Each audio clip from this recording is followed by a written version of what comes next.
Let me ask you a question. What do these seemingly average-looking Aussie blokes and Mustafa Kemal, the founding father of Turkey, have in common? Well, surprisingly a hell of a lot more than you think. Let me explain.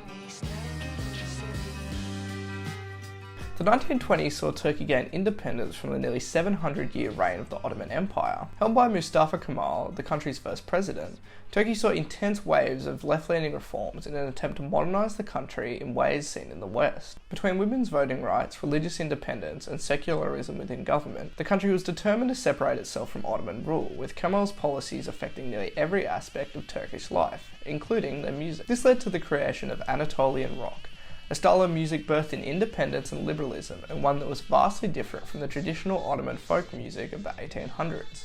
The genre was essentially a hybridization of Western rock and traditional Asian/Ottoman music, being characterized by its heavy tonality, use of polyrhythms and micro-intervals, and its unique pairing of Eastern and Western instruments. And it was a hit. The genre swept Turkey, birthing the likes of Kem Karaca and Selda Bagkan. One of Bagkan's songs have actually been playing in the background of this video. Give it a listen.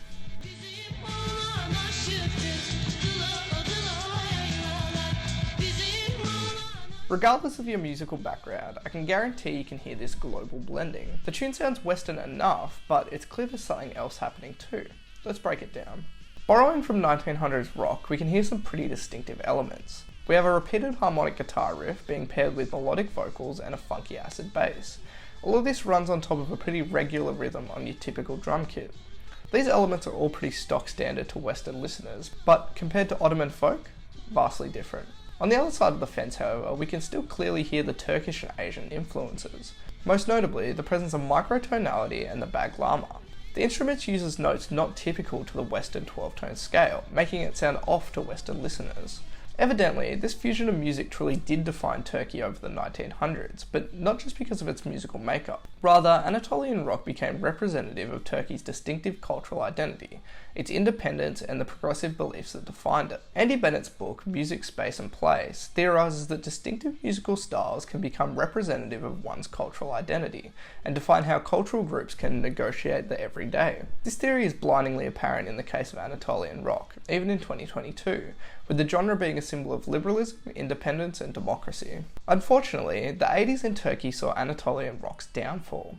Between waves of political violence, the Cold War, and an economic recession, the country was thrown into turmoil, being led by martial law. Anatolian rock, still being seen as a beacon of liberalism, was outright banned, with a number of artists fleeing, being jailed, or even killed. As a result, the genre died, and the country returned to its traditional Ottoman roots.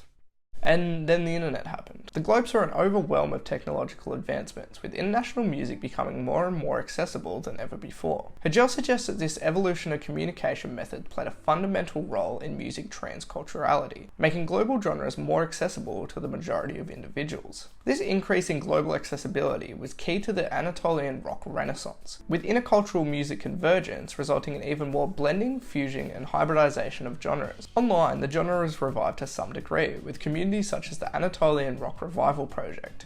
However, it most notably gained traction after being rediscovered by the psych rock scene. Bands began experimenting with its unique musical elements, fusing them again with a more modernised Western rock spin. One such band is King Gizzard and the Lizard Wizard, those 7 blokes from before, an Australian band known for their experimental psychedelic tunes. The 7 were fascinated with Turkish music, and it makes sense. Not only did their musical techniques blend well with Anatolian rock, but their cultural values and identity ran parallel to that established in Anatolian tunes. Whether it was in their early experimentation of microtonality or the music's continual fight against industrialism and the 1%, it's no surprise King Giz took a liking to the genre. Take their song One for example. The song pairs traditional psych rock musicology with that of Anatolian rock, contextualizing the genre in a way that can be understood by an audience halfway across the globe. Take a listen.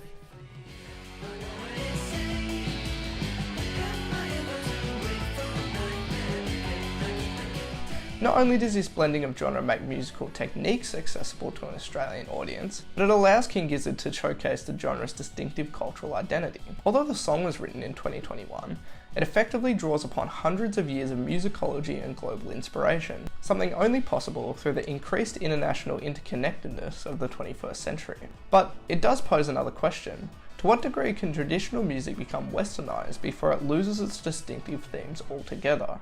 Was Anatolian rock in the wrong for fusing Western and Eastern influences? And will this continual insistence to spin everything to a Western audience result in cultural imperialism and the domination of the West? It's a multifaceted question that I can't even begin to answer, but it does highlight both the benefits and problems of globalization and the global web as a whole. For the time being, however, I believe Anatolian Rock and King Gizzard are truly great examples of the impact of an ever-modernized music landscape. Not only do they reveal how the understanding and incorporation of global music universalizes culture, but exemplifies the trajectory of a globalized music scene. It's clear that not only does music play a critical role in enabling the mainstream spread of culture, but as we continue to grow and evolve, so does the global music landscape. This has been Zach Morehouse, thanks for watching.